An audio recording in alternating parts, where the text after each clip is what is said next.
Good afternoon, everyone, and thank you for joining me today for this special webinar on return to work.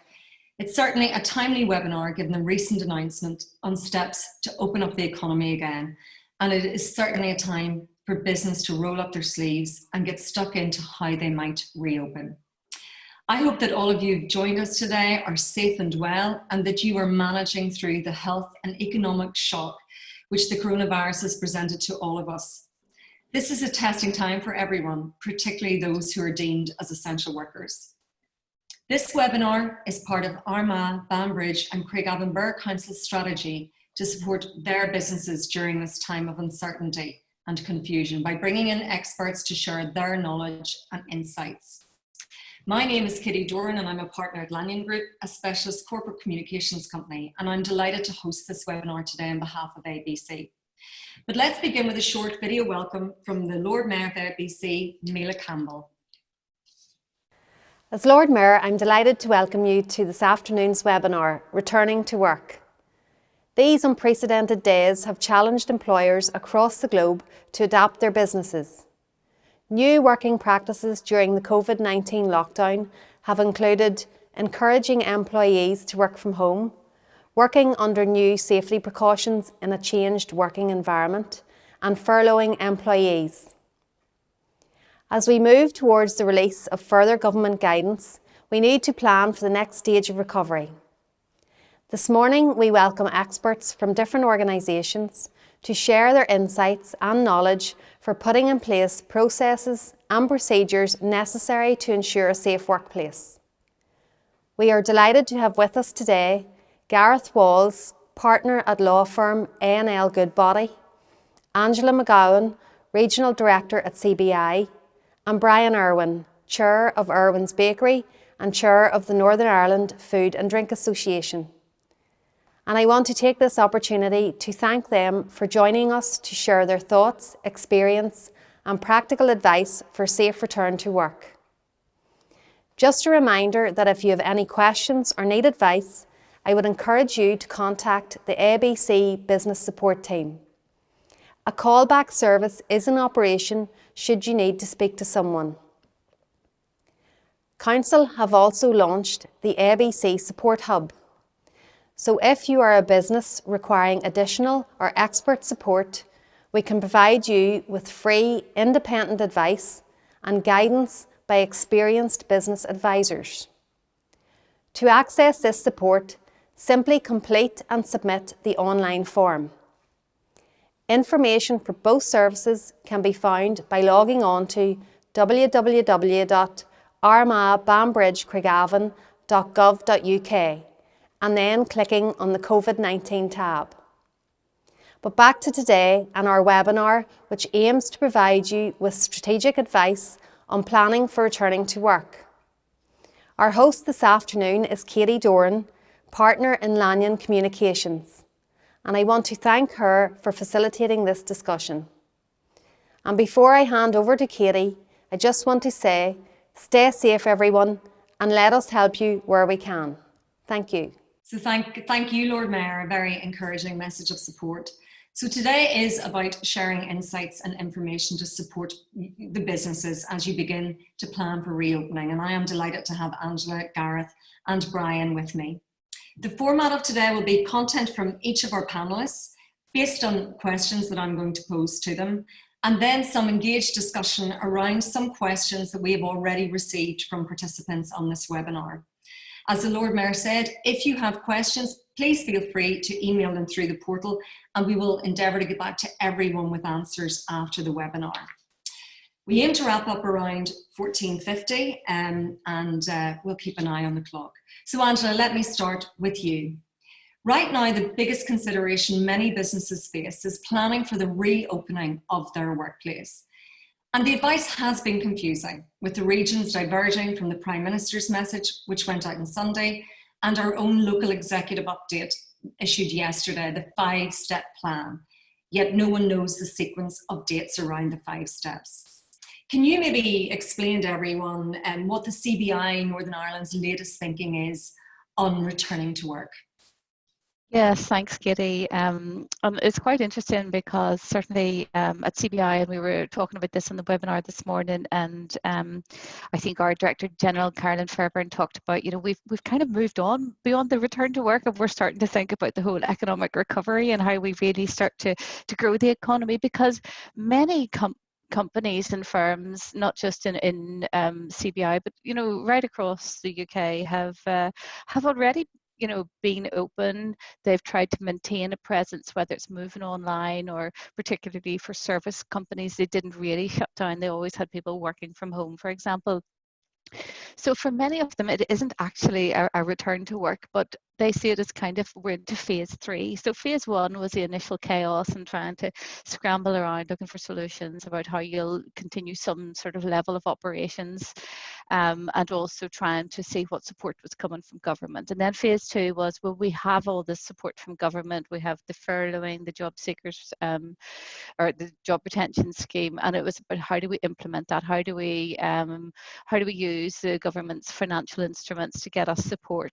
And now phase 3 is really how do we think about this whole return to the new normal? So some of the things in this new normal, as we call it, they're already in operation, but companies are starting to think about how they formalize them now. So on Sunday, as I say, when the Prime Minister set out his roadmap about how we reopen society, I guess for a number of companies, there wasn't a lot of new thinking around this, just they wanted to know confirmation about dates and stages. And I think we knew it was never going to be a kind of a big bang approach. There's always, going to be this cautious, gradual approach from government about how they totally reopen the economy and how they go about doing it. Very much focused on mitigating the second spike, and that's why we have to do it in the stages that they've set out. He set out some very, these 5 important tests to get restarted, and again, that's all about National Health Service levels and health statistics, so I'm not going to that. But for business, the advice is basically those who can work from home should continue to do so, and those people who can't work from home, for example, in construction and manufacturing, should be actively encouraged to return to work. And then they also sketched out some other steps around things like, for example, in England, when schools open and maybe primary schools, and it was interesting that possibly July we could see some reopening of hospitality and public places. So it is the start of a long process across the UK. I think there's probably a glimmer of light in that, if there is this very careful and phased return to work, it will help to protect jobs and it'll pay for future public services. But it's very broad brush, and more detail is needed. It's just the start of that journey. This idea of continued vigilance, stay alert. When you think about it, it is probably quite necessary that people do take a bit of this, not just companies and CEOs, but employees need to be responsible for their actions and their behaviours. What was really interesting on Sunday, or maybe it wasn't until Monday morning we saw them, but there was clear guidance, 8 detailed papers from the UK government, which although they just apply to England, are actually really useful for companies in Northern Ireland to go through. And it's whether it's outdoor workers, indoor workers, how to deal with customers, etc. Those even for laboratories and how they work, those papers are actually really very good. And I know that in CBI, our members right across the UK, even though they're England focused, have found them very, very helpful. These are the working safely guidance documents? Yes, the safety guidance. And within them, there's 7 sections which cover things like who should go to work, social distancing, which can be applied right across the board, approach to customers, visitors, contractors, cleaning, PPE, workforce management, and inbound and outbound goods. So the government has also encouraged firms to think about risk assessments, which I know my companies have been doing, but maybe not formalising it. And that probably will be an interesting stage which companies have to start thinking about now, getting this down on paper, so that they have proof if the health and safety executive comes along that they have really looked into all these aspects of where the risk lies. They've talked to their employees about how best to mitigate those risks. So the formalisation of that, and done in conjunction, as I say, with employees, employee representatives or a trade union. And I know that the CBI is looking to provide our members with a template for that, because they will be different depending on whether you're a large, medium or small firm. And then, as you said, Katie, we had the Northern Ireland advice coming through yesterday, a 5-step plan without any dates attached to it. And of course that does create difficulties for companies. One company on my COVID emergency call said to me yesterday, now I have 3 jurisdictions to worry about in different directions. So I have Northern Ireland, I have the Republic of Ireland and GB as well, and they're all doing things in a different way. Now I know the executive was at Pains yesterday, and we have actually CBI pushed on greater collaboration and coordination amongst that, and they are cognizant of what other regions are doing. But I know, for example, even in Scotland, and the very strict approach that the First Minister in Scotland has taken is causes a lot of headaches, particularly for construction companies who maybe have sites in those areas, and a lot of confusion for employees themselves. I think our initial feedback from business yesterday around the devolved regions and the 5-point plan was really some target dates would have been nice, but in some ways you have to balance up what the First Minister did say about, they need to get the medical advice, they need to look at the R rate when it goes under 0 and the impact it has on the National Health Service, and they don't want to disappoint people putting in dates that maybe aren't able to be met.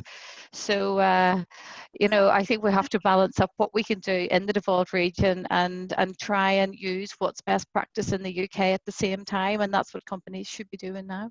So I think you've absolutely nailed it when you said that it's extremely confusing for companies and individuals at the moment. I think companies probably understand better than individuals in terms of getting back to work, but they are finding the government advice very confusing. So, what should employees be doing at the moment in terms of how they engage with their employer on return to work? Yeah, I mean, I think it would be good for them to be looking at those UK guidelines, look at those 8 papers, check that they meet the requirements. Companies yesterday told me that they're ahead of that guidance, and that's a good thing, but still no harm to have a look. Start formalising those risk assessments. Successful firms, they're talking to their employees, they're listening to concerns that they might have about returning. They are worried that there will be a huge run on PPE and what's needed, so look into supply chains for that. Many of them are formalising those temporary changes that they made, so for example things around staggered shifts, dividing teams up into different teams, blue, red, etc., and bringing them in different days to make sure there's no cross-contamination. Those are the sort of things that people have to start thinking, this is how I will be operating maybe for another year maybe, and how do I make this permanent within my workplace now, and think about how you get your employees back, even in terms of transport, because that is an issue too. People very worried about public transport and how they get to work, and you can't expect them to get back unless they're comfortable in their mode of transport getting there. So look, let me just shift to Gareth, and the advice appears to be that anyone who can work from home should work from home, but if you cannot work from home, you're encouraged to return to work, providing it is safe to do so. And that means it's a real judgment call for employers and business owners, as well as the employees who are asking, do I feel safe returning to work? Gareth, from a legal perspective, what is the clear guidance, and what do employers need to do to make sure that they are following all the right social distancing, health and safety advice? Okay, thank you. So yeah, really good question. Where do we go for clear guidance? And I think just following on from what Angela said and what everybody in this webinar is aware of, there's so much noise out there. It's very difficult to get really clear guidance. And moreover, we are living in unprecedented times. That phrase has been used many times, but I think it's actually legitimate to use it for where we currently are, bearing in mind that advice which all advisors will have been putting out in this from the 20th of March onwards is probably obsolete on a week-by-week basis. So where do we actually go for really good guidance? And there are a number of sources I think that every employer, large or small, should be focused on. And it starts with the UK government guidance, and then it cascades down.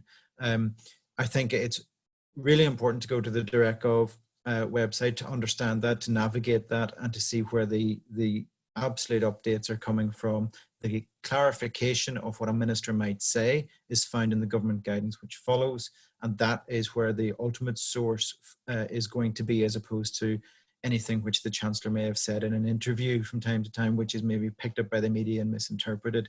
So go to the central government guidance first and foremost, and then look to your industry, to your regulatory body for additional guidance which is coming out, because that's all incredibly useful.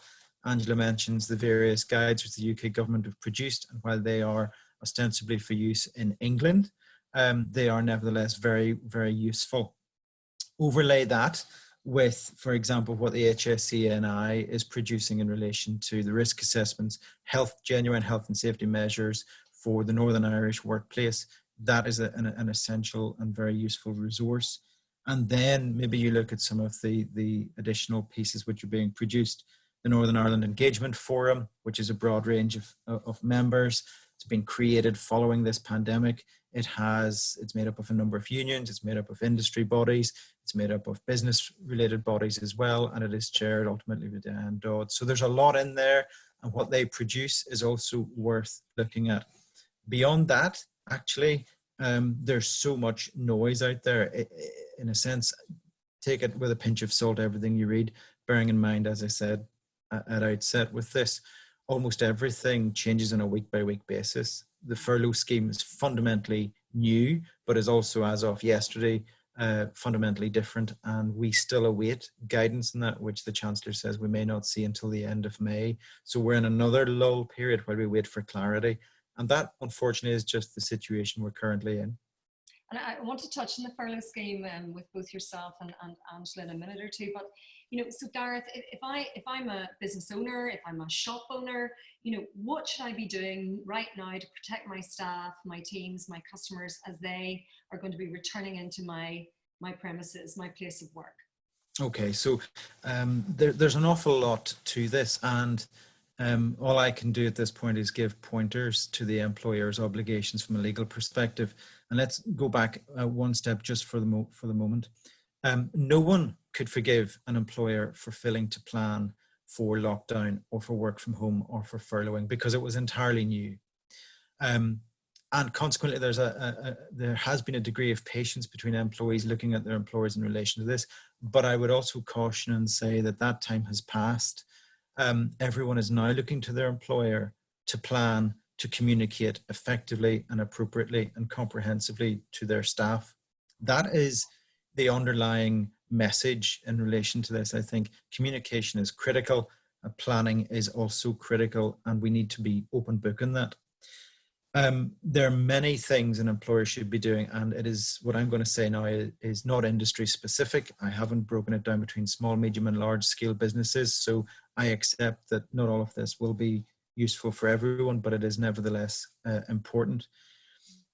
We've talked about the risk assessments, and that is something which an employer has an obligation to do at any point in time of the year, and it needs to be fluid. We are familiar with doing risk assessments and changing circumstances for an individual employee around their workstation. For example, when they notify us that they're pregnant for the first time, we do another risk assessment to make sure. And that is an underlying employment obligation which continues hand in glove with health and safety advice and is a necessary item. I think one of the things that every employer should focus on, especially where there has been a business closure and we're moving back into a normalizing workplace, is actually view it as a new start.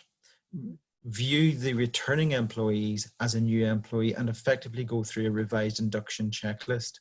And that induction will cover a number of issues, most of which are COVID related, but for example, it may involve a change to working rotas, times, employee scheduling.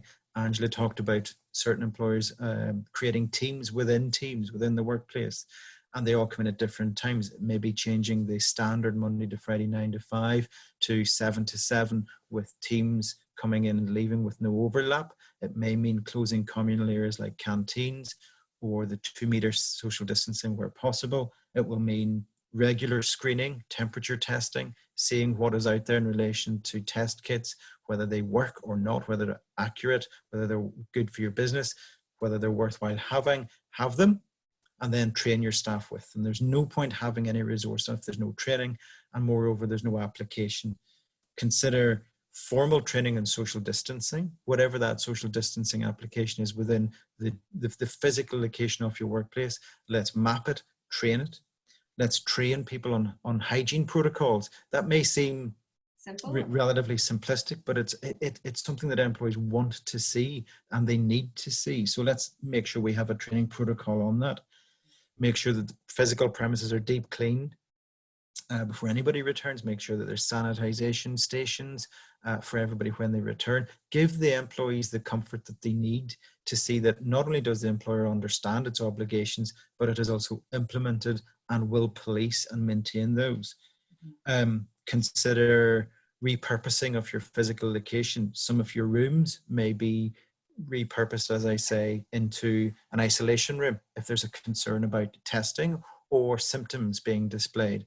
It may be that you relocate staff physically around the space you've already got. This is where employers need to be creative to try and make the most of their physical space for the period of time that we are dealing with this COVID response. It's very important to have signage within the building, and even from outside whenever you first come onto the business premises, whatever they look like. Make sure that everyone understands that this is an organization which is fully aware of health and safety issues coming out of this coronavirus, and it takes customer, employee, third-party contractor health and safety as a primary concern. Business delivery comes second, health and safety is first. If we've done the work and incurred the cost in preparing this, and we've done the training, then let's advertise that and let's let our employees see that we are meaningful about this. And another little point in that, just to think through, we're very aware as employers of first aiders on site, for example, fire wardens necessarily, but let's think maybe also about a social distancing marshal. Let's again have a physical indicator of of our awareness of the situation and of our response to that. And look, Gareth, as I said, I want to go back to yourself and Angela on the furlough scheme, but before we sort of end on this side of returning to work, I want to bring in Brian Irwin, because Brian, you have some great insights to share with everyone today, because at Irwin Bakeries you've been working throughout the lockdown. And so, you know, it'd be great if you could just share some of those measures that you put in place to ensure a safe working environment for your employees. And I think we have some slides from you, Brian, that we're going to share today. Good afternoon, Kitty, and all of ABC Council. Very pleased to share with you any lessons that we've learned so far. First of all, I would say that the food industry in Northern Ireland was caught up in the COVID emergency, as it were, and we had to keep on working. And during that those first few days, we had to adapt very quickly. Be creative, re-engineer our workplaces. So I suppose a lot of what Gareth has said, I can echo and show some practical examples. Mm-hmm. First thing is any company must make the communication to its staff before they come on site. So if you haven't already started back to work, you should be talking by email or by whatever means you can to all of your employees to warn them of what they're going to have to adapt to. Yeah. Give them the new rules, as much written as you can. And whenever they arrive on site, make your intentions clear from the door. So yeah. Big notices wherever you go to continually communicate the message and reinforce it. Mm-hmm. Hygiene, fortunately for the food industry, was second nature to us, but so much of the COVID-19 precautions are around hand washing, good hygienic practice, sanitizing surfaces, sanitizing hands, preventing the spread. So start at the door and get people to sanitize. Get you wherever you have to buy them from. If you haven't got a fancy wall-mounted one, then a little table with a squeezy bottle will do. Some people are using wipes. use your imagination on how you tackle that. Mhm. And while you're advising your staff all through notices, don't forget we have got more than just English to communicate with. Put your notices up in all languages. This particular one, we put up later on. We'd forgotten that we actually needed to have social distancing in our smoking hut outside the gate. And this is what happens.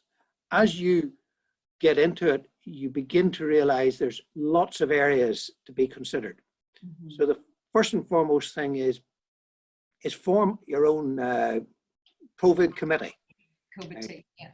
Mhm. your own team to continually evaluate the practices that you need to implement. Mhm. And that team should meet daily, because you're going to have to answer queries on a daily basis, affect actions, make changes. You're going to have to quash rumors, and they'll go about who's caught it and who hasn't. And I hear a story of someone in the next industrial estate. All of these things have got to be addressed immediately. Mhm. In the food industry, we've got a lot of places that have got quite large workforces, and we're located in remote industrial estates. So we have to provide food for our employees. So canteens are a big thing for us. Mhm. And there's many solutions to canteens, but all based around social distancing and protecting the workers. Mhm. Lots of signs, lots of notices on floors, spacing out of tables. One of the examples here shows a marquee that somebody had to erect because their canteen just wasn't big enough. So other solutions can be arrived at. This third slide shows to make sure you don't have two people at the one table, just take the chairs out. Yeah.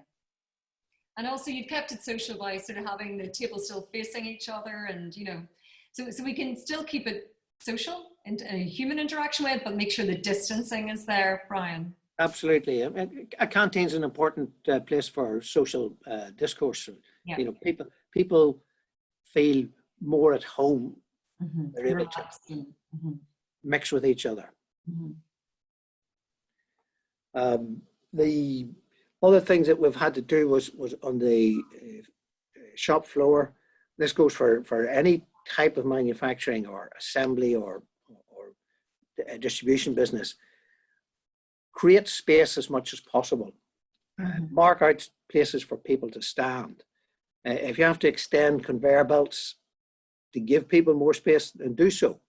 Yeah. If you have to slow production line down so that you don't have as many people taking off the line in a jammed up space, then that's what you got to do. And you can slow it down while you're making some other engineering arrangements. If you still aren't able to create a 2-meter social distancing between people who are working, then the use of perspex screens is a very agreeable thing, very useful, easily erected. Local engineering companies can knock them together pretty quick, but make sure that your employee has all the stuff at their workstation that they need, so they don't have to leave and go back and mix with other people. Very simple and useful thing. Offices, we just said no more than 2 people in an office. Doesn't matter how big it is, 2 people. And again, notices on all the doors. Yeah, signage seems like such a simple thing, but it was nearly a thing of the past in many respects, but it's very much back and has its place. Just some simple signage is going to really help people understand the new health and safety guidelines in the workspace.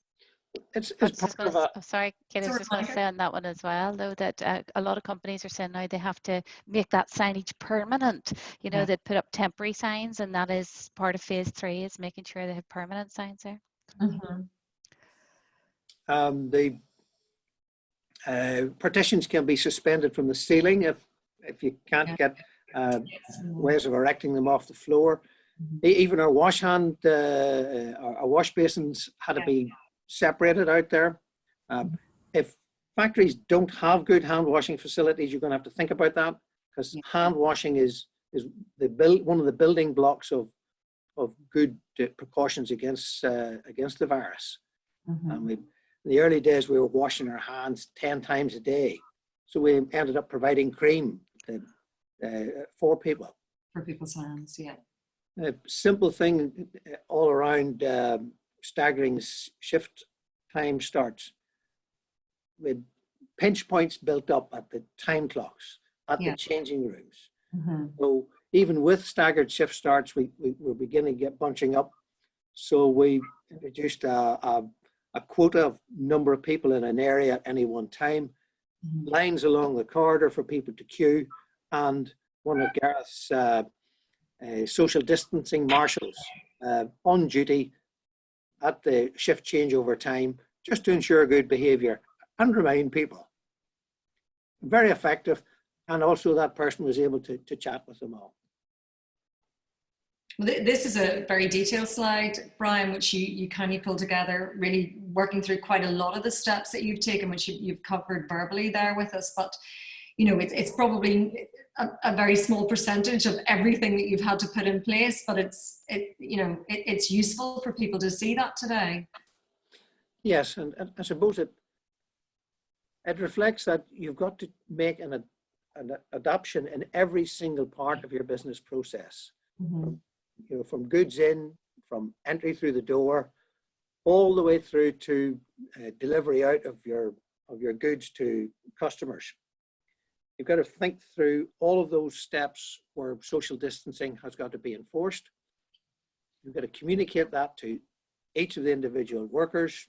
Different people in different departments are going to have different rules to follow, all based around social distancing. And your daily meeting COVID team are going to come up with even more. So it's an ongoing, it's an organic process. It's going to keep, you know, evolving. And like, Brian, has there been a significant cost to the business in terms of putting all these various measures into place to support the business being able to operate during lockdown? Or what's your view on the investment that's needed to make the space health and safety compliant? We've had to just absorb those costs. Each individual business will have more or less costs. If you can create space, you'll have less costs. So work on making room within your offices, clear out desks you don't need, put away filing cabinets that are getting in the way, create space that will keep the expense down. But our attitude towards the expense is that, number one, you must make the place safe for people. That's your number one responsibility. And secondly, the amount of expense you go to is a lot better than not being able to produce.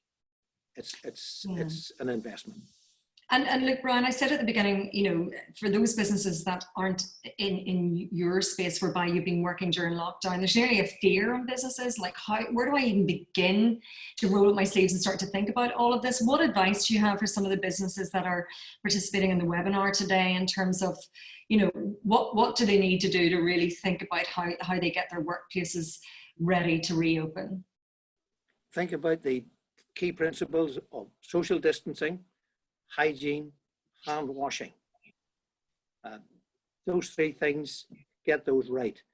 And if you've got a team of people, split the workplace up, the work process up into various areas, and get 2 or 3 people thinking about each area individually, and then go away and do the actions.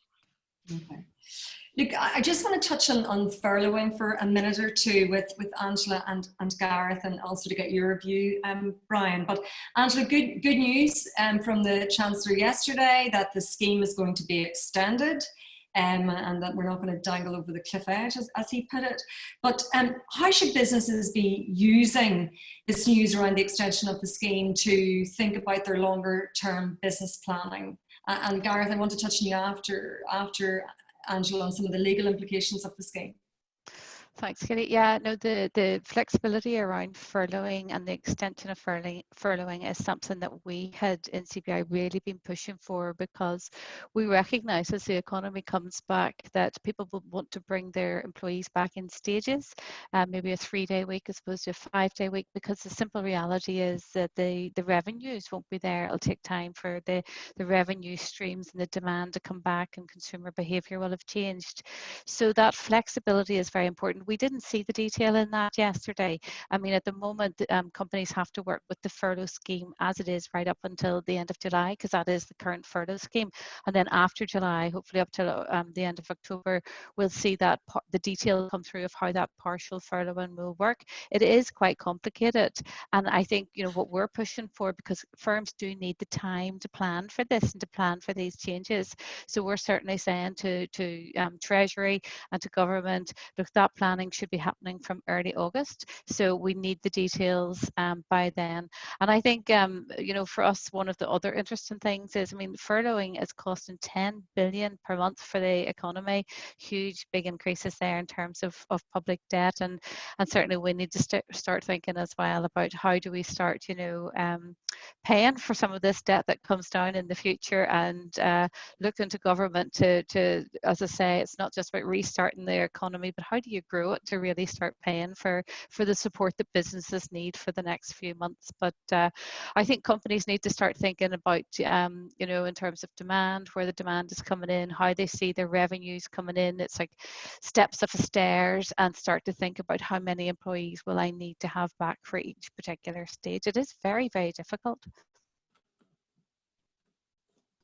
It's more complicated than it seems, Angela. And just Gareth, just on that, can you kind of take us through the information and what it means for employers? And if employers do think that they're not going to need all the employees, even at the end of the extension of the furlough scheme, what should be happening at this stage, and what are the responsibilities for employers? Yeah, okay. So look, the furlough scheme in principle is a fabulous scheme. It has been a lifeline for millions of individuals, as it turns out, and it does have a huge cost. So originally it was brought in for a minimum of 3 months. That was extended, and it's been extended again. We wait to see the clarity and the detail as what the JRS is going to look like to its conclusion in October. But what it does look like is that it stays in its current form to the end of July. And in its current form, that means 80% of the wage basket, up to £2,500 per employee per month. And it's very generous in that, because on top of that, we also get employer auto enrollment contributions on the subsidised figure, and also employer national insurance contributions. So most of us are already broadly aware of what it provides for. And moreover, the government gateway, or the portal operated by HMRC through which it operates, has also, subject to a number of teething problems, been broadly a positive experience. Monies are coming back, which is really, really helpful. The changes, as we see it after July, mean that for August, September and October, we anticipate that the 80% government grant is going to reduce, probably to 60% is what the commentators are saying, but we haven't got the clarity in that. But the real change in that is that even if the government continues to grant 60%, it will bring with it an obligatory employer contribution to top it back up to 80%. So for the first time, there will be an obligatory employer contribution, is what is anticipated, whereas at the minute, an employer can top up to 100% if they choose, but that's absolutely discretionary. So that will be a big change in it for employers, particularly where margins are tight. The other side to it is, which is a much more positive piece, is that for the first time post-July, the government is saying there will be an ability to access the furlough scheme on a part-time basis. At the minute, you're either furloughed or you're not. But going forward, and to help us transition through and hopefully out as the economy normalizes, then there will be an ability for employers to access this for employees on a part-time basis. The problem with that, or one of the problems, is that employment law principles underride this. It's going to be really, really difficult for an employer to select, potentially, and to rotate. But also is the softer mental health piece to this. An employee who has been furloughed from a business from March onwards will have a certain stigma attaching to that. They will feel concerned that they are a second-grade employee, particularly whenever peers in other divisions or departments are busy because of business need. So it would be easy for an employer in one sense to say, we're going to stay into furlough until the bitter end, and that's that. But that's not good enough, I think. The employer obligation is also to continue to communicate, be aware of the employee's mental health, and work through that. So that's, whilst we haven't seen rotational furlough picked up by a lot of employers to date. I do think that as we move forward, we will see a lot more requests for rotational furlough from employees, possibly volunteers for furlough from those who have been retained and who are working from home. And that, again, is what an employer really should bear in mind as we track through the next few months. I think there's a lot in rotational furlough. Actually, it will still need to be for a minimum period of 3 weeks underneath the government scheme for eligibility. But nevertheless, it has a lot to deal with the mental health issues which are underwriting this whole period. It will also deal for those who have been working from home or who have been working physically on site. It will give them a bit of respite and from burnout, because they're still dealing with all the stress of living within a pandemic and wider family members who are living within a pandemic, but they're still working. So if we can, as an employer, plan for that and rotate, great. The more negative side to that, which you touched on, is that, well, what happens if at the end of this, and there will still be businesses falling off a cliff? First Minister, Deputy First Minister also acknowledged that. They said that we are working through our 5 phases, but some businesses will simply not survive. So it's a negative, but it's a reality. Businesses also need to future-proof their business for the remainder of their workforce, and that means assessing whether or not there needs to be compulsory redundancies, assessing everything that goes with that, whether there needs to be recruitment freezes, what natural attrition is going to look like over the next 7 or 8 months, whether or not people who are currently working from home or who are already working on a reduced hours basis would be happy to transition from full-time to part-time, whatever that may look like.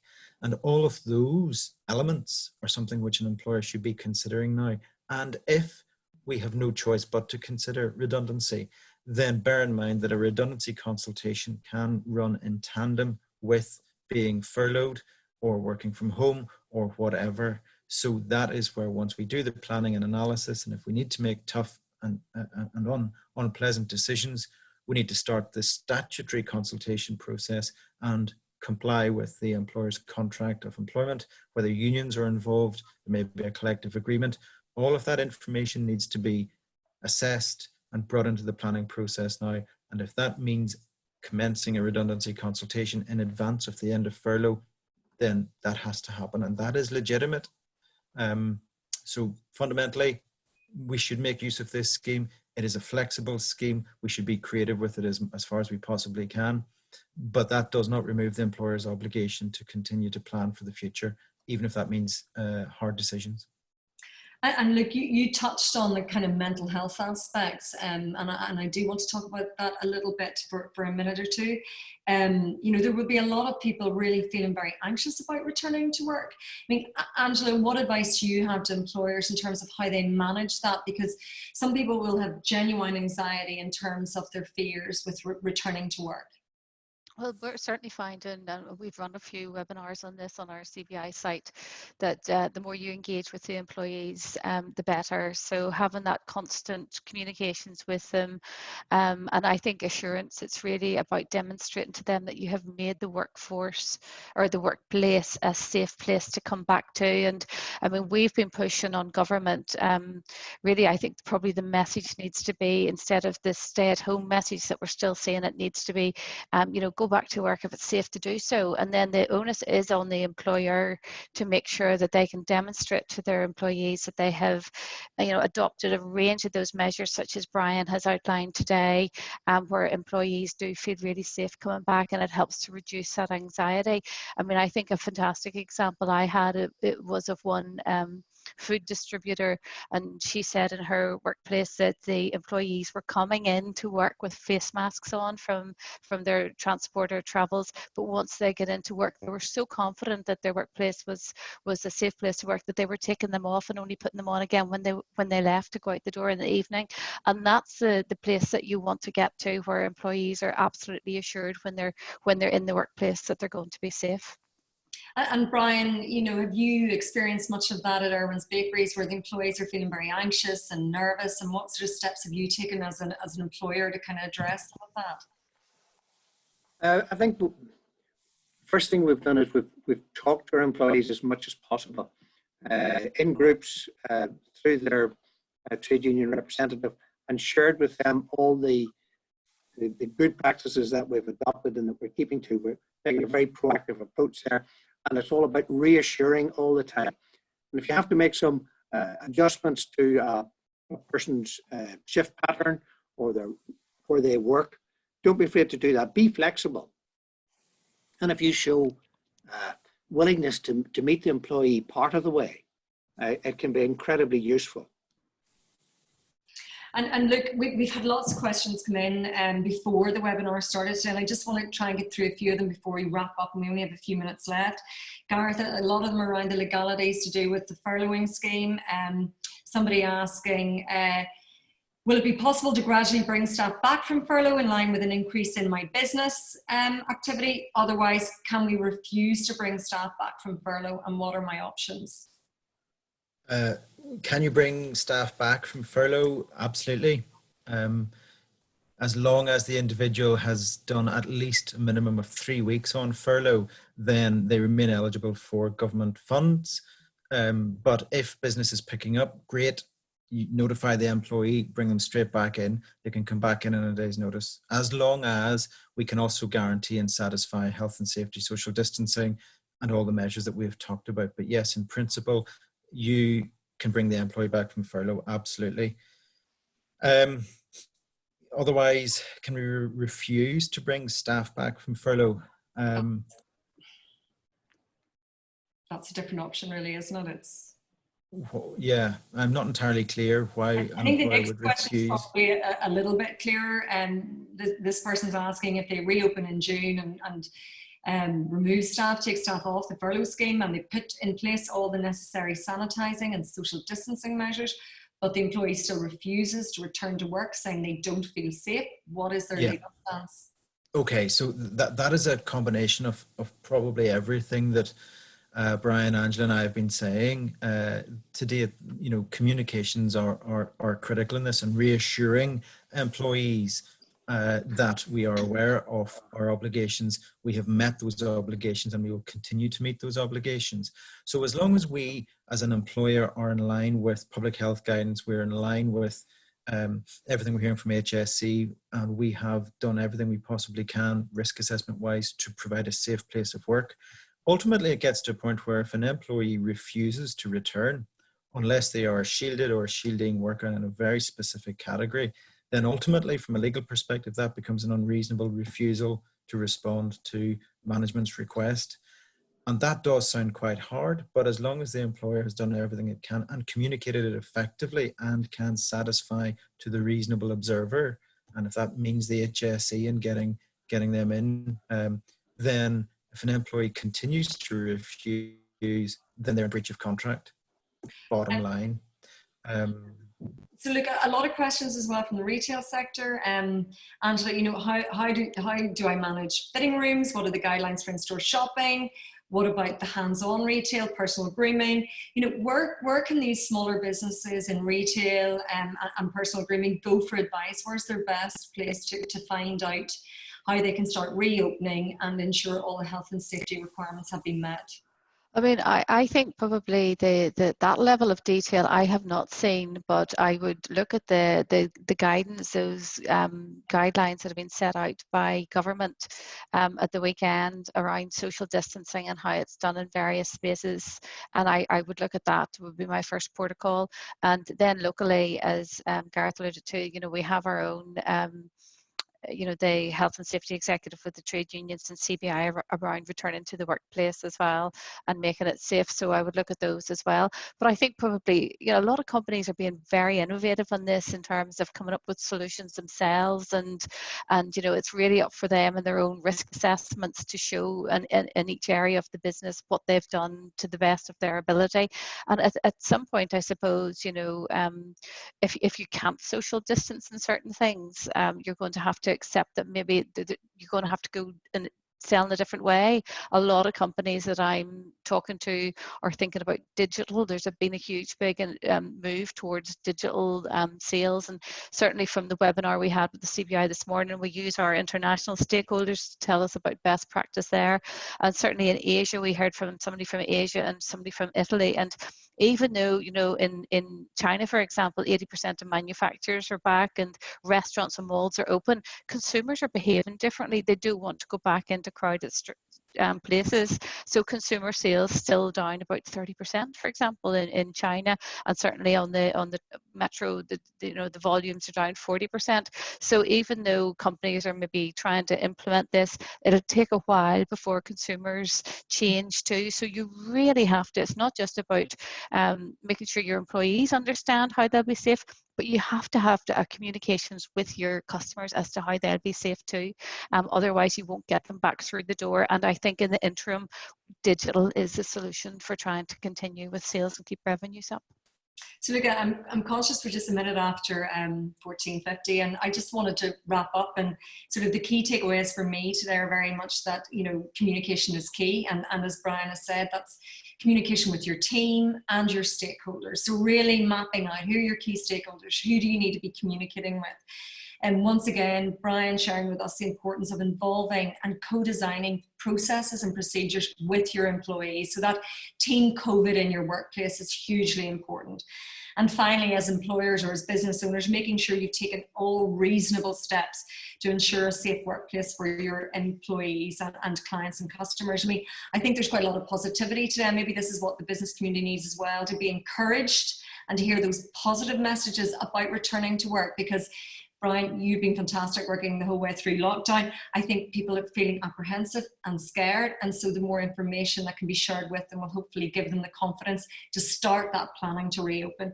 The big message for me is very much we're all in it together, and it's new territory for everyone. So it is a time for employers, employees, trade unions, stakeholders to communicate, collaborate and care for one another. The ABC Business Support Hub will respond to all of the questions that have come through, and they also provide support and mentoring with a bank of over 80 mentors. So I just want to thank everyone who jumped on today to the webinar. Thank you for taking the time to join us. And I especially want to thank Angela, Gareth and Brian for all your insight, knowledge and expertise. And I think everyone will have found it hugely helpful. Take care and stay safe.